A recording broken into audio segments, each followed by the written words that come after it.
সরকার পাল্টে গেল, এবার খুব ভালো চলবে। যাক সে কথা, শোন তোকে একটা কাজ করতে হবে বলছি। बोलिए साहब। তোমাকে একটু অভিনয় করতে হবে। সে কেমন চিজ সাহেব? বুঝলি না অভিনয় মানে?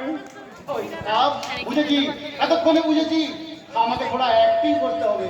ঠিক ধরেছ। আরে কেন না ধরবে সাহেব, আমি সব ফিল্মে দেখছি।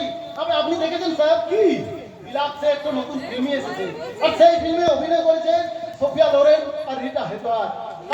কি বলবো স্যার, দেখলে মেজাজ একেবারে হাইফেন মেরে যায়। আরে বাংলা ভাষায় শুনি আলাদা। বলিए साहब क्या চলে बात? গেছে ওই দেখ, কি দেখছিস বলতো? বন হলদিয়ার ভোগ। ওর পাশে একজন মেম সাহেব বসে আছে, তার সামনে গিয়ে তোকে মাতালের মতো চলতে হবে। আচ্ছা সাহেব। শোন, তাতে যদি সে ভয় না পায়, আরে বুঝেছি সাহেব, মেম সাহেবকে ধরতে যেতে হবে। অলরাইট, আর দেখো শীতকালে তো যাচ্ছে সে যেন গ্রীষ্ম অভিনয় দেখাবে করে বুঝতে না পারে। আরে আপনি এবং কি কি বুঝতে বলছে কোনো না পারবে।